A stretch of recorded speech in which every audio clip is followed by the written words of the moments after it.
ఒకరు సనాతన ధర్మాన్నే నిర్మూలించాలంటారు, మరొకరు భారత్ ఎన్నడూ ఒక దేశం కాదు కాబోదంటూ హద్దు మీరుతారు. దేశ అత్యున్నత ధర్మాసనమే గడ్డి పెట్టినా కూడా ఆ నేతల్లో మార్పు రావడం లేదు. ఇది ఎవరి గురించో కొత్తగా చెప్పాల్సిన అవసరం లేదు.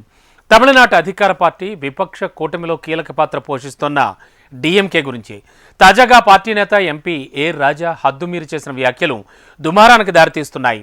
మోడీ బీజేపీని ఓడించడమే లక్ష్యంగా అడుగులేస్తున్నటువంటి విపక్ష కూటమిని రిస్క్లో పడేశాయి. ఇంతకు డిఎంకే సీనియర్ లీడర్ చేసిన ఆ కాంట్రవర్షియల్ కామెంట్స్ ఏంటి? ఆ పార్టీ నేతలే పనిగట్టుకుని మరీ వివాదాలు ఎందుకు కొని తెచ్చుకుంటున్నారు?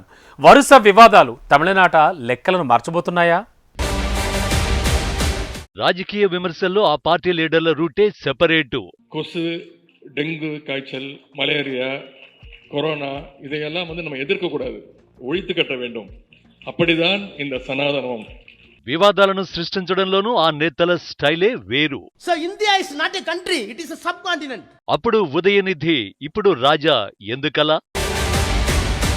ఆర్టికల్ 19(1)A భారత రాజ్యాంగంలో దీనికి చాలా ఇంపార్టెన్స్ ఉంటుంది.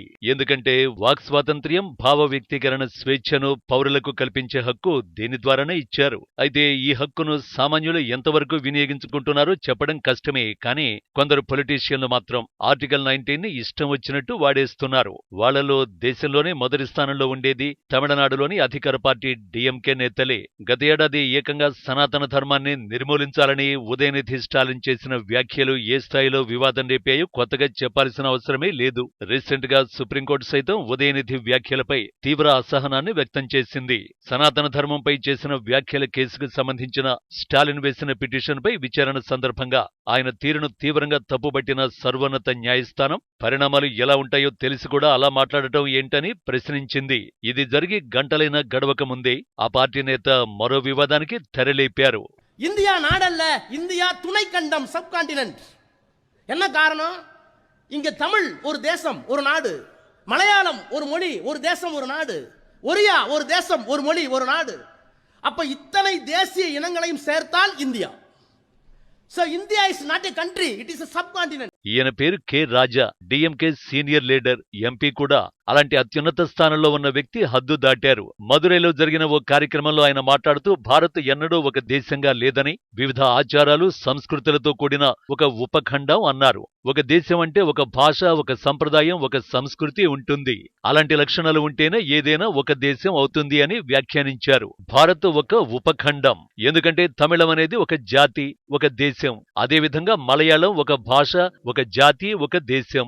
ఒరియా కూడా ఒక జాతి, ఒక భాష, ఒక దేశం. ఇలాంటి జాతీయ జాతులన్నీ కలిసి భారత్ను ఏర్పాటు చేశాయి. కాబట్టి భారత్ ఒక దేశం కాదు, ఉపఖండం అనేది రాజా పాయింట్. అంతేకాదు తమిళనాడు, కేరళ, ఢిల్లీ, ఒడిశా వంటి రాష్ట్రాలు స్థానిక సంస్కృతులను కలిగి ఉంటాయని, మణిపూర్లో కుక్క మాంసం తినడం ఒక స్థానిక సాంస్కృతిక అంశం. కశ్మీర్లో కూడా ఒక సంస్కృతి ఉంటుంది. ప్రతి సంస్కృతిని గుర్తించాలి. ఒక కమ్యూనిటీ బీఫ్ తింటే దాన్ని కూడా గుర్తించాలి. అందులో మీ సమస్య ఏంటి? మిమ్మల్ని తినమని అడిగారా? కాబట్టి అది వైవిధ్యతలో ఐక్యత.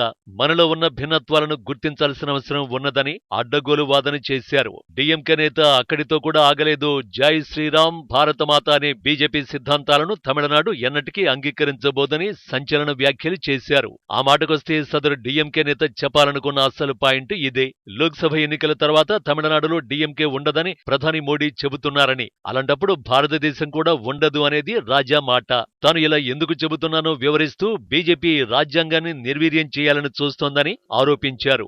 అలాంటి బీజేపీ మళ్లీ అధికారంలోకి వస్తే రాజ్యాంగమే ఉండదన్నారు. దేశంలో రాజ్యాంగం లేకుండా భారతదేశం కూడా ఉండదని, దేశం లేకపోతే తమిళనాడు రాష్ట్రం తమిళనాడుగా ఉండదు, మేం విడిపోతాం, భారతదేశానికి ఇది కావాలా అంటూ అసలు విషయం చెప్పారు.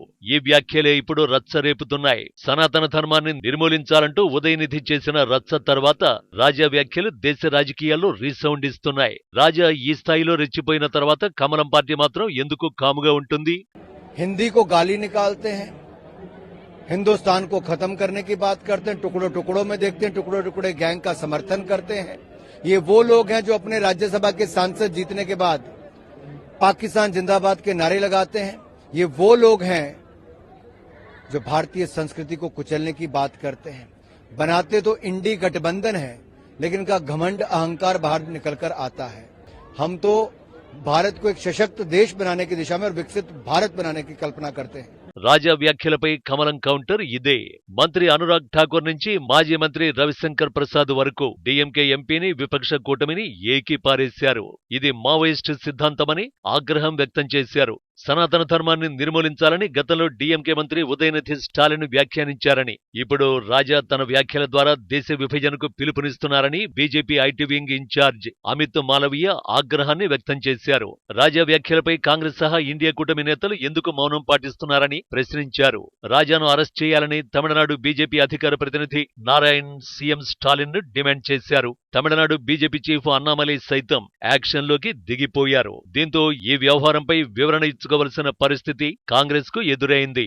డీఎంకే ఎంపీ వివాదాస్పద వ్యాఖ్యలపై కాంగ్రెస్ కు ప్రశ్నలు ఎదురయ్యాయి. దీంతో ఆ పార్టీ రియాక్ట్ అవ్వక తప్పలేదు. రాజా వ్యాఖ్యలను 100% అంగీకరించబోమని ఖండిస్తున్నామంటూ ఓ ప్రకటన చేశారు. గత ఏడాది ఉదయనిధి సనాతన ధర్మంపై వివాదాస్పద వ్యాఖ్యలకు ఇదే కాంగ్రెస్ పార్టీ మద్దతిచ్చింది. దీంతో డీఎంకేతో పాటు విపక్ష కూటమి మొత్తంపై ఆ వ్యాఖ్యల ఎఫెక్ట్ పడింది. విపక్ష కూటమి తీరే ఇంత అంటూ అధికార బీజేపీ ఓ స్థాయిలో విరుచుకుపడటంతో కాంగ్రెస్ సహా విపక్షాలు ఉక్కిరిబిక్కిరయ్యాయి. అందుకే తాజా వివాదంలో హస్తం పార్టీ కాస్త ముందే రియాక్ట్ అయిందనేది రాజకీయ విశ్లేషకుల మాట. అసలే సార్వత్రిక ఎన్నికలకు ఏమాత్రం సమయం లేని వేళ వివాదాన్ని చూసి చూడనట్టు వదిలేసినా నష్టపోయేది కాంగ్రెసే. కానీ ఎంపీ రాజా వ్యాఖ్యల్ని ఖండించాల్సిన డీఎంకే మాత్రం ఎప్పట్లానే మౌనం వహించింది. ఇదే లోక్సభ ఎన్నికల్లో ఆ పార్టీ కొంప ముంచబోతోందనే చర్చ జరుగుతోంది. నిజానికి సొంతంగా 370 స్థానాలు మిత్రపక్షాలతో కలిసి 400 చోట్ల గెలవాలని డిసైడ్ అయిన బీజేపీ తమిళనాడుపై చాలా రోజులుగా ప్రత్యేక దృష్టి పెట్టింది. ప్రధాని మోడీ పలుమార్లు ఆ రాష్ట్రంలో పర్యటించారు. ఆ రాష్ట్ర బీజేపీ చీఫ్ అన్నామలై సైతం పాదయాత్రతో జనంలోకి వెళ్లారు. గతంలో ఏమాత్రం ప్రభావం చూపించని తమిళనాడులో బీజేపీకి ఇవన్నీ పాజిటివ్ సైన్లే. ఇలాంటి సమయంలో బీజేపీ టార్గెట్ గా విమర్శలు చేసే ముందు 1-2 సార్లు ఆలోచించుకోవాలి. మరీ ముఖ్యంగా హిందుత్వాంశాన్ని టచ్ చేసి కమలం పార్టీని టార్గెట్ చేయాలనుకుంటే అది తిరిగి వాళ్ల మెడకే చుట్టుకునే ప్రమాదం ఉంది. ఎందుకంటే ప్రత్యర్థుల విమర్శల్ని ప్రచారాస్త్రాలుగా మార్చుకోవడంలో కమలనాథుల తర్వాతే ఎవరైనా. ఉదయనిధి రాజా వివాదాలు కూడా అలానే మారుతున్నట్టు కనిపిస్తున్నాయి.